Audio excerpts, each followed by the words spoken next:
Hello everyone, very good morning to all of you. So friends, welcome back to Anthropology PYQ series. So friends, where we are trying to discuss regularly about decoding a question and mastering a concept. So welcome back to the series of Anthropology PYQ series. So friends, as we are trying to learn and solve one PYQ one day, so some of you have started writing the questions, so it's a welcome note, and those who have not yet started, so please start writing those answers.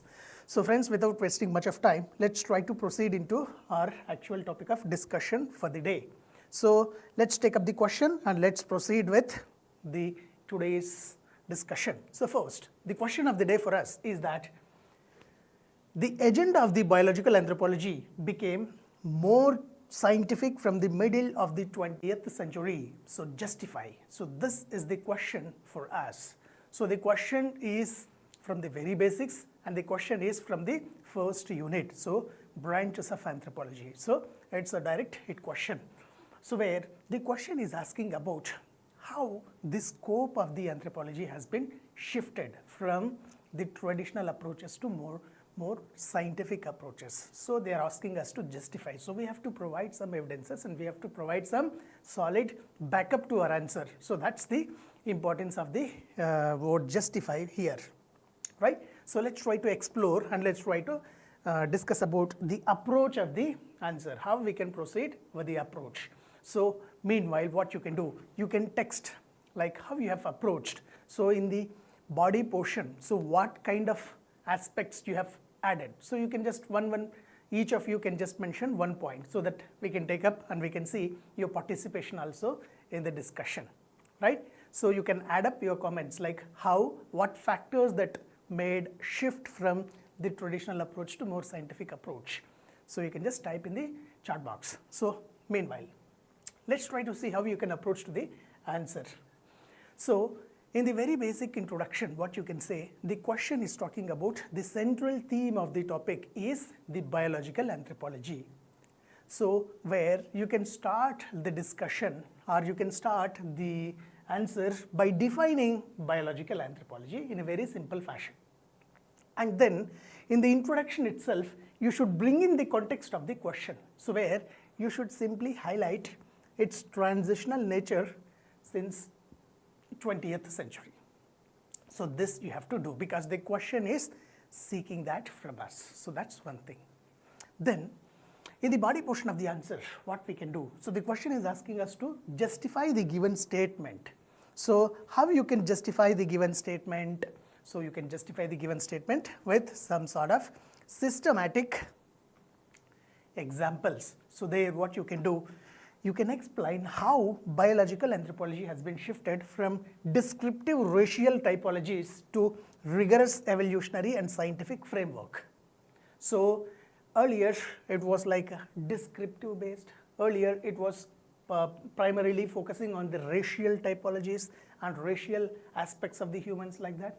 Then later it has been shifted to evolutionary, rigorous evolutionary and scientific framework. So you can show what factors led for this shift, so that you can do, right? So then in the mid 20th century this has happened. So with examples you have to just address the particular question. So I hope that's the basic aspect that you have to keep in mind, and that's how you can address the body portion of the answer, right? So then how you can conclude the question? So you can conclude the question by highlighting the factors that made it modern scientific field. So what made biological anthropology more scientific in the 20th century? So you can just give a concluding factors where you can just list out all those factors and you can conclude the answer. So that's how, as the question is asking for justification, you should say that yes, due to these factors, the biological anthropology has been evolved into more scientific ways. So that's what you have to say in the conclusion. Is that clear for you? So those who are online, you can just text in the chat box stating that what factors led it to shift from the traditional approach to modern approaches. So what were the key changes that we can see, right? So from my point of view, I'll just explain. So first, in the introduction, as we were discussing, how we can introduce the answer. So what is biological anthropology? From that we can start. So what is biological anthropology? So in very simple fashion to say, it is nothing but it's a branch of anthropology. So that deals with the biological nature of humans from their origin to the present. So that's the basic description. You should introduce it as a branch of anthropology, and you should say what does it deals with. So what does it deal? It deals with the biological nature of humans. So that is one important aspect we have to remember. Now here, you should remember this thing also, that the biological anthropology used to be called as physical anthropology earlier. Why? We used to learn about various physical aspects of the human beings. And this is also one of the factors. We termed it as from physical anthropology to biological anthropology because it deals not only with the physical aspects of the human beings, but also there are so many biological aspects also. So that's very, very important for us, right? So then what does it do? What does it do, or what is its scope of discussion? So there we can say biological anthropology as one of the oldest branches of anthropology, and it basically deals with the biological features of human evolution and variations among the human population and various adaptations of the humans to environmental stresses, and it also deals with the concept of genetics and inheritance. So this is one thing that you have to keep in mind. So if we happen to understand the scope of the biological anthropology, so what we will study in biological anthropology? First and foremost thing, what is the biological basis of life? So what are cells? What are DNA? What are biomolecules? So what are proteins? What are all those aspects we'll be studying in the very basic aspect of biological anthropology. From there, we will jump to the process of the human evolution, how human beings have been evolved from other animals. So the process of human evolution we will study in a systematic fashion. And then what we do, we will try to just compare humans with the other primates in the primatology section. So the scope extends to human evolution, scope extends to systematic study of primatology, scope extends to further understand about the human genetics, and the scope further extends to understand various aspects like variations in human populations, and then we will systematically study about the epidemiological anthropology, and in ecological anthropology we will systematically study adaptations of human beings to the environmental stresses. So there we will also systematically study about the process of human growth and development. So this would be the scope of biological anthropology. Now, what used to happen earlier, that means before 20th century, what used to happen means we systematically, like biological anthropologists, what they used to focus, they simply used to focus on the measuring aspects, measuring the skulls, classifying the races, or making subjective comparisons with other disciplines. So that's what they used to do. But what happened in the 20th century? So from the 20th century, exactly from the mid of 20th century roughly, so what happened means the biological anthropology has been shifted its nature from the descriptive racial typology to rigorous evolutionary and scientific framework. So this is the statement and we have to justify it. So we have to establish what factors led for this shift. So what are the factors that led? So we are getting answers. So now let's check. So what you have said. So there, if you happen to see, so Prajna is saying that technological inclusion, then ethical concerns, then behavioral anthropology made shift from traditional to scientific. So that's one answer, and that's one response that we are getting. Good. So then Venushree is saying that rDNA technology and genetic drift. So she is bringing another important things. Very good. So both of you are true to some extent. So whatever you are trying to include, they are valid points. Very good. So others also can incorporate your views. Then friends, if you see various factors that are responsible for this shift, means first and foremost thing what we can incorporate, the first factor that led to this shift is that the incorporation of the modern evolutionary synthesis. So in the early 1930s to 1950s, we can see development of the concept of neo-Darwinism. Can you able to recollect neo-Darwinism? Darwinism, neo-Darwinism, the concepts of natural selection and how the survival of fittest, all those things. So all these developments were happening in the mid of 20th century. So all these concepts have systematically highlighted how human evolution has been done. So that's one important aspect. So there we should mention about the aspects like Charles Darwin's theory of evolution, and we should mention it other aspects like the concept of natural selection and the other concepts like natural survival for the fittest, all such kind of things. So they helped for giving scientific inputs to the biological anthropology. So that's very important aspect we should remember. Then if you see from the perspective of the mid 20th century, particularly in 1953, there was the discovery of the structure of the DNA. So I hope you can remember it and recollect it. So the discovery of the DNA structure led to further revolution in the genetics field. So there was a systematic and there was a tremendous revolution in the genetics and human genetics. So there Gregor John Mendel and L.H. Morgan and the Watson and Crick, they have significantly contributed in this particular realm. So particularly Watson and Crick discovered the DNA structure, and then Gregor John Mendel has done a lot of aspects with respect to the Pisum sativum, and he just discovered and he just introduced laws of inheritance. So that further made the genetics into a grandiose subject. So that's one important aspect. Then we had L.H. Morgan. So L.H. Morgan's contributions also very important here. So in the genetics field, we could able to see a kind of revolution in the mid 20th century. So that's another important aspect, right? So then there was a strategic move or shift from the concept of race to the population.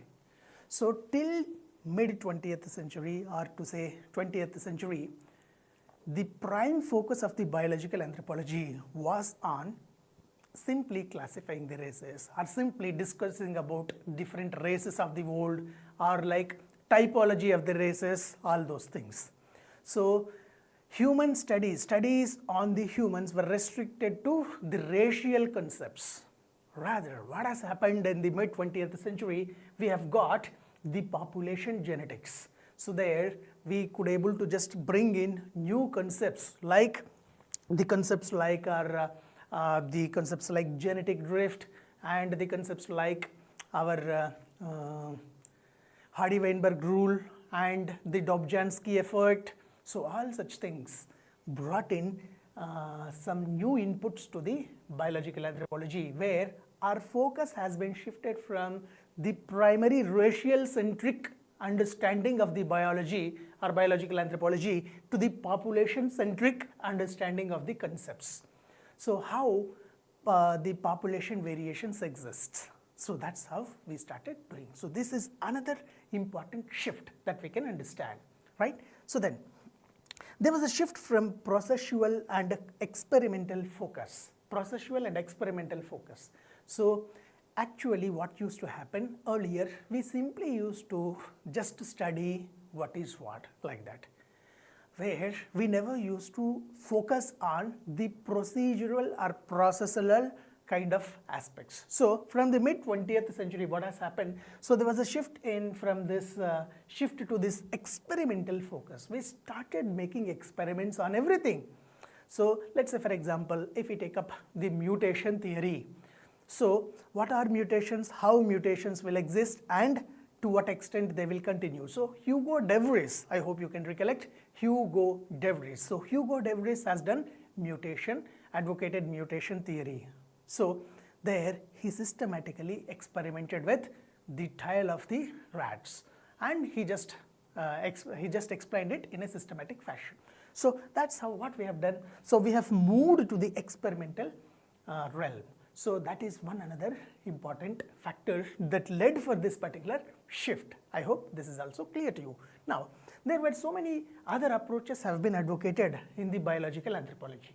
So earlier, we simply used to think that the human evolution is biological evolution.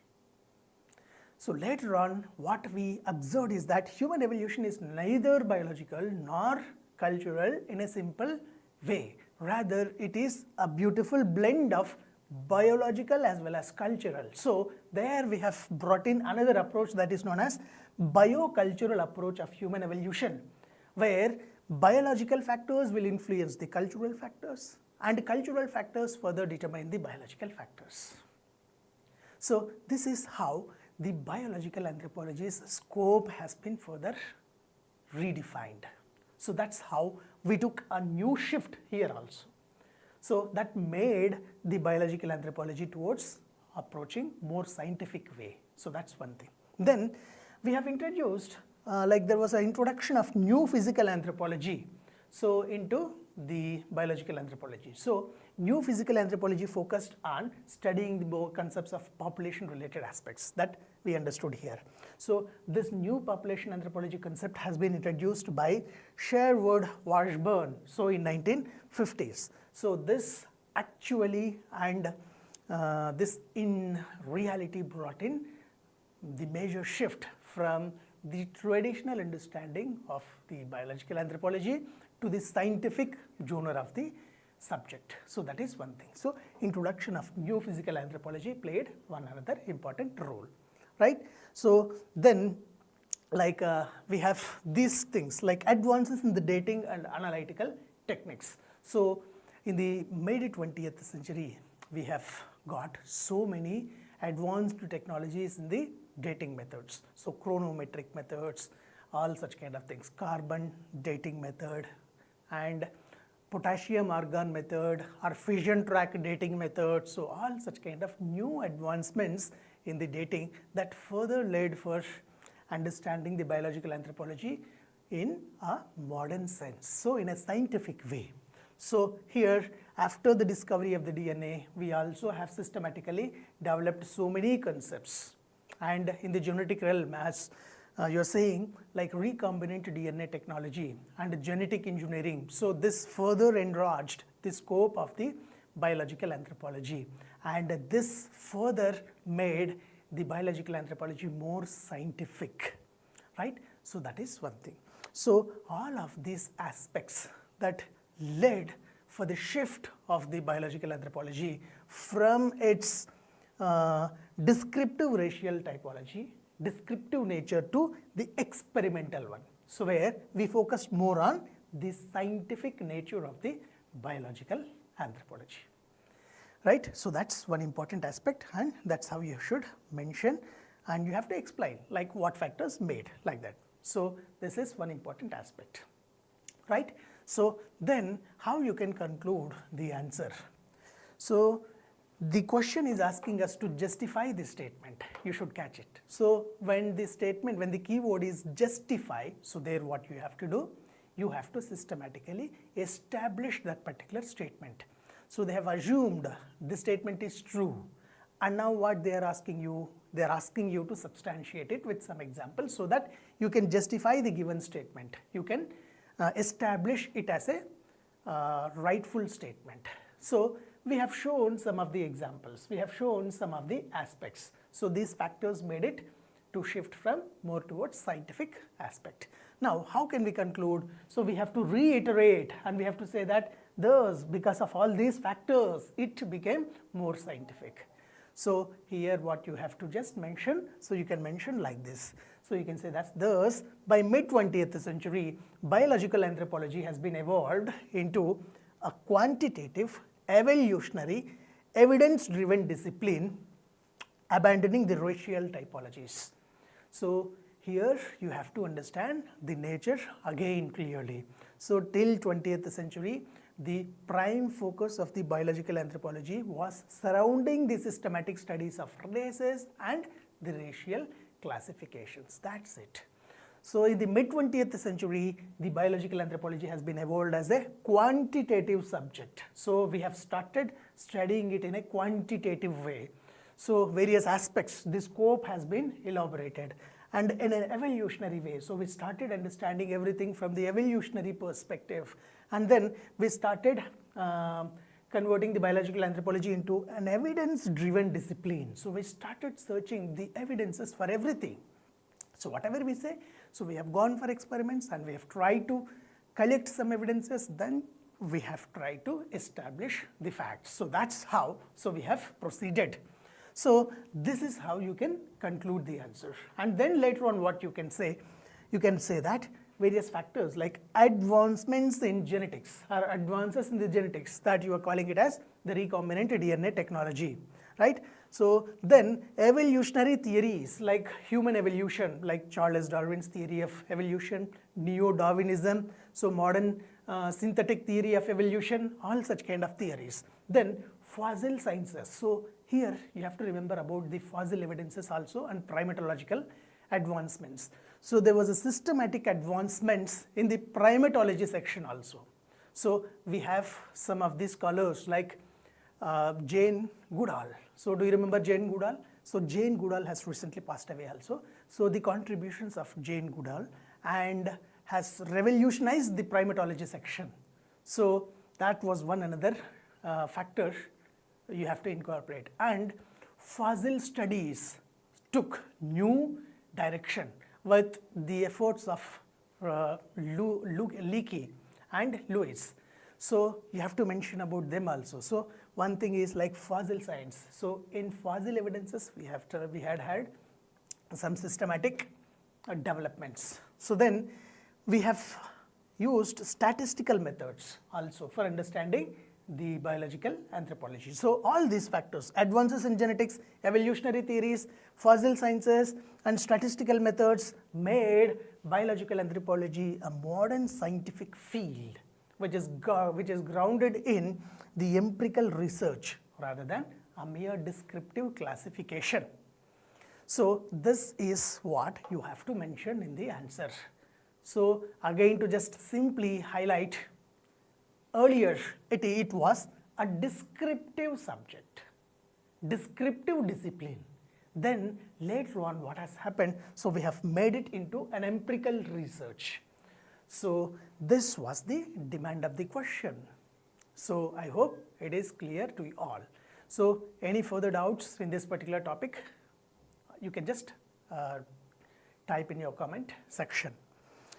So this is how you can approach to the question. So that's how you have to establish this particular answer, right? So you should talk about the advances in the genetics, you should talk about the advances in the primatology, you should talk about the advances in the fossil evidences and fossil studies, paleontology and paleoanthropology, and you should talk about the advancements in the technological advancements like the dating methods. So all such factors you should mention. So that's one thing, right? So this is how you can address the question. So that's all for today from my side, friends. So if you want to just get the model answer, or further if you want to submit the answer, you can join our Telegram channel, Anthropology Guide. So either through this link or through our QR code, and you can just submit the answers and then you can get the feedback there. So friends, we'll meet again tomorrow with another important question. So till then, try to write answers for all the questions that we have discussed, and especially for today's question, you can write and submit till 11 o'clock in the night. So friends, we'll meet again tomorrow, and thank you all for joining me with this session. So thank you all.